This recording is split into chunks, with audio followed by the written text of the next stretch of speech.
Livingston, Texas, a peaceful town where bad things aren't supposed to happen. But on February 15, 2024, something unthinkable did. 11-year-old Audrey Cunningham left home for school, her backpack on her shoulders, her smile as bright as ever. She never made it to the bus stop. Hours turned to days, and worry spread like wildfire. Where was Audrey? Then, the worst fear became reality. Her body was found in the Trinity River. A young life, brutally stolen. And the most chilling part? The suspect was someone she trusted. What really happened that morning? How could someone so close commit such an act?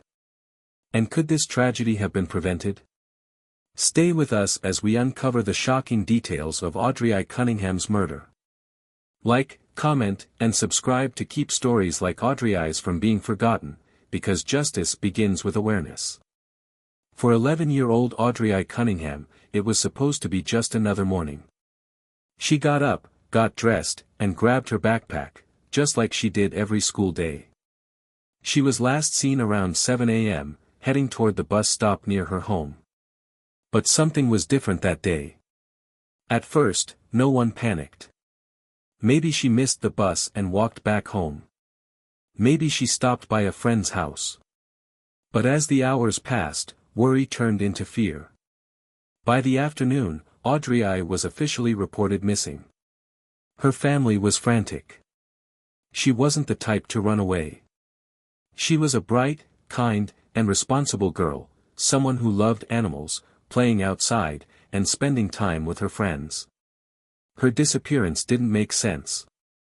Soon, the entire town of Livingston was searching for her.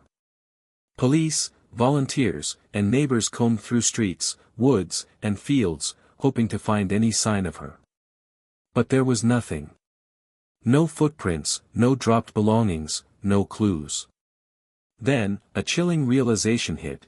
The last person believed to have seen Audrey that morning was a 42-year-old man named Don Stephen McDougal. McDougal was a family acquaintance, someone Audrey knew and trusted.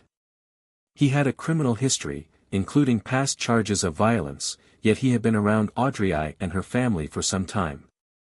When questioned, McDougal's story didn't add up. He gave conflicting statements, changing his version of events multiple times. His behavior raised red flags, and authorities began digging deeper. As police investigated, time was slipping away. Each hour without answers meant the chances of finding Audrey alive were fading. Then, after 5 agonizing days, the search came to a heartbreaking end. Audrey Cunningham's body was found near the Trinity River, discarded like she meant nothing. A little girl, full of life and dreams, taken too soon by someone she trusted. But why? What really happened that morning? And how did this crime go unnoticed until it was too late? Stay with us as we uncover the disturbing truth behind Audrey's murder, because her story deserves to be told. For 5 long days, Livingston, Texas, held its breath. The search for 11-year-old Audrey Cunningham had turned into a desperate race against time. The small town, where everyone knew each other, was now gripped by fear. How could a little girl just vanish without a trace? Then, the truth started to emerge, a truth more sinister than anyone could have imagined. From the beginning, one name stood out, Don Stephen McDougal. A 42-year-old man who lived nearby, he was the last known person to have seen Audrey. He wasn't just a random stranger, he was someone the family knew. Someone Audrey trusted. But McDougal wasn't just any acquaintance, he had a criminal history. His past included violent offenses, yet somehow, he had managed to blend into the community without raising too many alarms. When questioned by the police, his stories kept changing. At first, he claimed he had seen Audrey but didn't know what happened to her. Then, he admitted he had given her a ride but insisted he had dropped her off safely. The inconsistencies were glaring.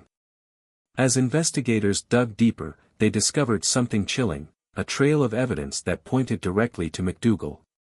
Then came the moment everyone feared. On February 20, 2024, after 5 days of relentless searching, Audrey's lifeless body was discovered near the Trinity River. She had been dumped like she meant nothing, her young life stolen in the most horrifying way. The once hopeful search had now become a homicide investigation. The police wasted no time gathering evidence. Surveillance footage, witness testimonies, and forensic findings all painted a clear picture. Cell phone records placed McDougal near the location where Audrey's body was found. Physical evidence linked him to the crime scene. His inconsistent alibis made him look guiltier with each passing day. McDougal was arrested and charged with capital murder. But the biggest question remained, why? As more details surfaced, the town of Livingston was left shaken and outraged. How did no one see the warning signs? How did a convicted criminal get so close to an innocent child? Audrey's case became a painful reminder that monsters don't always hide in the shadows. Sometimes, they walk among us, disguised as people we think we know. But this wasn't the end. This was just the beginning of the fight for justice. Stay with us as we uncover how law enforcement built the case, what happened next, and whether justice was truly served. Trust is a fragile thing. We offer it freely to those we know, those who have been around us, those we believe could never do harm. But what happens when that trust is misplaced? In the case of 11-year-old Audrey Cunningham, trust was given to the wrong person, and it cost her everything. Don Stephen McDougal wasn't some shadowy figure lurking in the dark. He wasn't an unknown threat. He was someone Audrey's family knew. For years, he had lived in the same community, interacted with the same people, and managed to avoid suspicion. In small towns, neighbors tend to look out for each other. McDougal had used that to his advantage. He had a criminal past, but that past was overlooked, or maybe ignored. People thought, he's been around for so long, how bad could he be? But behind the mask of normalcy, McDougal was hiding something sinister. On February 15, 2024, Audrey disappeared. The last confirmed sighting of her with McDougal. At first, he acted helpful, giving statements, answering questions, claiming he had no idea where she had gone. But his words didn't match his actions. Investigators noticed his stories kept changing. First, he said he had given Audrey a ride. Then, he claimed she had safely left his truck. But when police checked his cell phone records, a different truth emerged: he had been in the exact area where her body was later found. As the investigation deepened, McDougal's disturbing history came to light. He had been in trouble with the law before.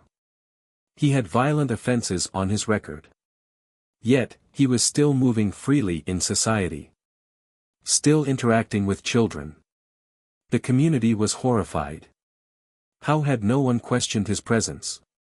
Why wasn't he being watched more closely? By the time people realized the danger, it was too late. Audrey trusted him. Her family trusted him. But monsters don't always come with warnings. Sometimes, they blend in. Sometimes, they wait for the perfect moment. And when that moment came, Audrey never stood a chance. But how did law enforcement finally catch McDougal? What evidence sealed his fate? Stay with us as we uncover the shocking truth. For days, the small town of Livingston, Texas, was gripped by fear, heartbreak, and an overwhelming sense of disbelief. 11-year-old Audrey Cunningham was gone, and the search for her had turned up nothing but dead ends. At the center of it all was Don Stephen McDougal, a man whose connection to Audrey made him a person of interest from the start. But without a body, without a confession, authorities needed something concrete. And then, it happened. From the moment Audrey went missing, McDougal had been acting strangely. He changed his story multiple times. First, he said he dropped her off safely. Then, he said he didn't remember. The inconsistencies were piling up. Investigators knew he was hiding something. It was only a matter of time before he cracked. As the search intensified, authorities uncovered a key piece of evidence: McDougal's phone records. The data placed him at the precise location where Audrey's body was later found. With this information, police brought him in for another round of questioning. But this time, the weight of his lies, the mounting evidence, and the relentless interrogation began to wear him down. Then, after hours of questioning, McDougal finally broke. His confession wasn't immediate. It came in fragments, in half-truths, in bits and pieces that slowly painted a horrifying picture. At first, he admitted that Audrey was with him that morning.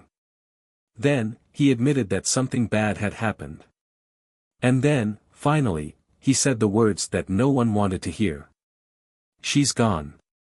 I know where she is." With a shaky voice, he led detectives to Trinity River, near the Lake Livingston Dam, the place where Audrey's body had been dumped. McDougal confessed that he had lured Audrey into his truck on the morning of February 15th, using the promise of a ride to school. But instead of taking her where she needed to go, he drove to a secluded area near the river. What happened next remains partially unknown. McDougal has refused to give full details. But one thing is certain, Audrey never left that place alive. When news of McDougal's confession broke, the entire town was shaken to its core. Parents who had once trusted this man were left questioning everything. Audrey's family, already shattered by grief, now had confirmation of their worst nightmare. A little girl was gone. A predator had been hiding in plain sight. But justice was still far from over. Audrey Cunningham should have been safe. She was just 11 years old, full of life, with dreams ahead of her. She lived in a quiet town, surrounded by people who knew and cared about her. But in the end, none of that mattered. Because the system that was supposed to protect her failed her completely. Don Stephen McDougal wasn't just some stranger. He was a trusted family friend, someone Audrey had known for years. Parents in the community had no idea that this man had a criminal past, one that should have raised red flags. In fact, records show that McDougal had a history of violent behavior. He had been convicted of aggravated assault in the past, and yet, he was still walking free, still allowed to be around children, still trusted enough to be part of their lives. Why wasn't he being monitored? Why weren't people warned? In the days leading up to her disappearance, people noticed things. Audrey was seen with McDougal often. There were moments when she seemed uncomfortable. The morning she vanished, she was last seen getting into his truck. Yet, even as suspicion grew, it took days for law enforcement to take real action. Why wasn't an Amber Alert issued immediately? Why did it take so long to focus on McDougal, even when people suspected something was off?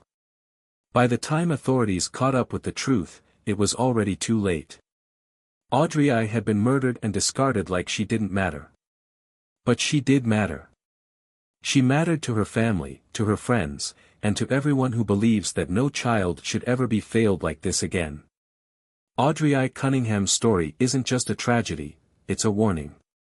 A reminder that no matter how safe a town may seem, danger can lurk in the most unexpected places. She wasn't kidnapped by a masked stranger in the dark.